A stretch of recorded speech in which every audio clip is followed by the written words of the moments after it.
By the time that you are watching this, it's probably late. The oxygen supplies have run out. UK time at 12 p.m. It should run out. You know what I'm saying? It's past already 12 o'clock right now. So, I mean, prayers to the families, you know what I'm saying, regardless of whatever the outcome it is. Yo, this is, I didn't, yo, this is crazy. There's an interview of this guy, right, in 2020. He went and experienced the submersive vessel, you know what I'm saying, the Titan. He experienced, now he'll be explaining his journey, and I'll be playing the video. Hope you guys, you know what I'm saying, let's watch the video together.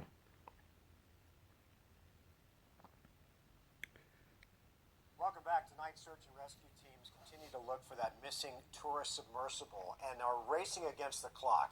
The vessel had 5 people on board when it went missing Sunday south of Newfoundland, where it was on a tour to see the wreckage of the Titanic. The submersible was equipped with 96 hours of life support. It's been missing since Sunday, which sets up tomorrow morning as a key deadline for finding the vessel and those on board. With the world captivated by this race against time, I'm joined now by a man who made that voyage himself back in 2005, Brian Day O'Connor, the son of former Associate Justice of the Supreme Court, Sandra Day O'Connor. Good to see you. Good to be back with you, Mark. Appreciate your coming on.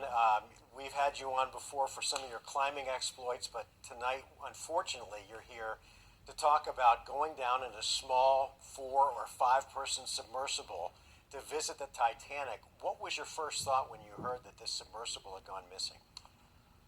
Concerned like everyone. I've been devouring the information and getting the latest update like everyone else. My biggest concern was right out of the gate the loss of communication during the descent when they were barely halfway through the descent. And they have had that happen before, this particular company, and the protocol was to immediately ascend back up. And that did not happen here. And so that's very concerning right out of the gate for me. All right, so let's be a little more specific, and no one is lacking compassion here when we talk about this, but knowing what you know about these trips, what do you think happened and what do you think will happen? Well, I'm hoping for the best. That we're hearing that there's some pinging noises that are being picked up, but that could be a variety of things, and the Navy Coast Guard is readily saying, You see, I don't want to put blame on anyone and stuff like that, but like already, already there's a red flag right there. Previous trips, they had problems, they had issues. The CEO of Watergate or OceanGate or whatever, he was risking. You know what I'm saying? He was risking people's lives. You know what I'm saying? Every time they went down, there's always issues. You know what I'm saying? Right there. But with the previous trips, the people were able to get back up on the surface. You know what I'm saying? Thank God. You know what I'm saying? So, firstly, when I heard the news and they said there was a miscommunication, they lost communication, the first thing I thought it was the shuttle or the vessel has imploded. You know what I'm saying? But this guy is saying no.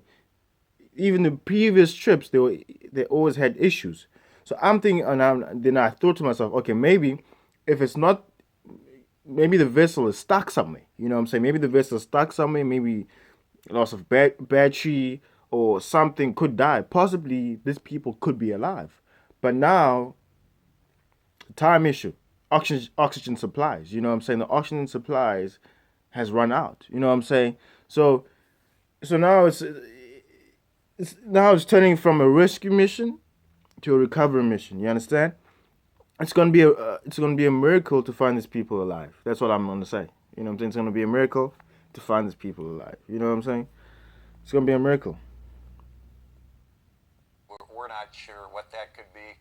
I'm concerned that people aren't talking about it because it's the last thing we want to know that might have happened. Is there could have been a implosion on the way down Because of the pressure on the hull, if something fails, something, it all the structure will goes fail, and they've had foggy conditions out there. Nobody would know. You'd have a release of air, some bubbles come up, not a big noise, it's foggy, the mothership wouldn't notice, and that would explain the loss of communication and why they didn't resurface. I hope that's not the case, but it's a possibility. There's been a lot of talk about this particular submersible and the fact that it felt a little jerry-rigged when I think a 60 Minutes crew went on board. They used a video game controller as one of the jerry-rigged parts to control this thing.